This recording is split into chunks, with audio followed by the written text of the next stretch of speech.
বিশ্বে নতুন ব্যবস্থার প্রবর্তন করতে চায় চীন, আর সেই ব্যবস্থায় অর্থনীতি ও সমরনীতিতে বেইজিংয়ে যে নেতৃত্ব দেবে এমন বার্তাই বিশ্বকে দিয়েছে দেশটি। বুধবার সামরিক কুচকাওয়াজে নিজেদের শক্তি প্রদর্শন করেছে চীন। নিজেদের ভান্ডারে এতদিন লুকিয়ে রাখা অস্ত্র এই প্রথম প্রকাশ্যে এনে শত্রুদের সেই বার্তা দিলেন চীনা প্রেসিডেন্ট শি জিনপিং। তার দেশ যে সমরাস্ত্র ও প্রযুক্তিতে আর পিছিয়ে নেই তা ভালোভাবেই দেখল বিশ্ব। এখন চীনের নতুন নতুন অস্ত্র নিয়ে চলছে চুলচেরা বিশ্লেষণ।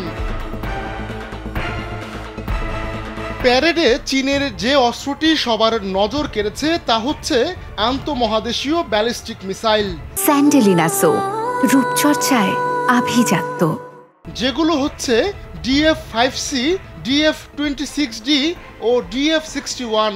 নিজেদের পরমাণু অস্ত্র ভাণ্ডারের নতুন অস্ত্র বিশ্বকে দেখিয়েছে চীন। এছাড়া বেশ কিছু নতুন হাইপারসনিক ওয়ারহেডও প্যারেডে প্রদর্শন করেছে বেইজিং।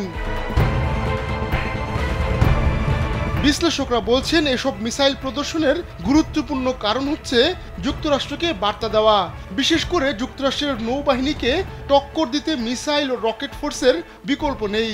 বিশ্বে মার্কিন নৌবাহিনীর সমকক্ষ আর কোনো নৌবাহিনী নেই। এমনকি এয়ারক্রাফট ক্যারিয়ারের সবচেয়ে বড় বহর রয়েছে যুক্তরাষ্ট্রের। ক্যারিয়ার স্ট্রাইক গ্রুপের দিক দিয়েও যুক্তরাষ্ট্র অনেক এগিয়ে, তাই রকেট আর মিসাইল দেখালো চীন। তবে সবচেয়ে বড় চমক ছিল সাগরের ত্রাস আন্ডারসি ড্রোন। প্রথমবারের মতো দুটি বেশ লম্বা আন্ডারসি ড্রোন প্রকাশ্যে এনেছে চীন। এগুলোর প্রথমটির নাম AJX-002। প্রায় 18 থেকে 20 মিটার লম্বা এই ড্রোনের ব্যাসার্ধ 1 থেকে 1.5 মিটার। দ্বিতীয়টির দৈর্ঘ্য প্রায় একই, তবে এর ব্যাসার্ধ 2 থেকে 3 মিটার। YJ-17 মডেলের এন্টিশিপ মিসাইলও প্রদর্শন করেছে চীন। এটি DF-17 নতুন ভার্সন বলে মনে করা হচ্ছে। মধ্যম পাল্লার এই ক্ষেপণাস্ত্র একটি হাইপারসনিক গ্লাইড ভেহিকেলে যুক্ত থাকে।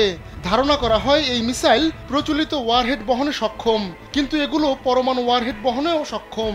DF-17 স্থলভাগ থেকে নিক্ষেপ করা যায়, আর YJ-17 নৌ যুদ্ধযান থেকে উলম্বভাবে নিক্ষেপ করা যায় বলে ধারণা করা হচ্ছে। এছাড়া মহড়ায় AI প্রযুক্তি ও রোবটের বহরেরও প্রদর্শন করেছে চীন। আহমদুল্লাহ শিকদার, কালবেলা।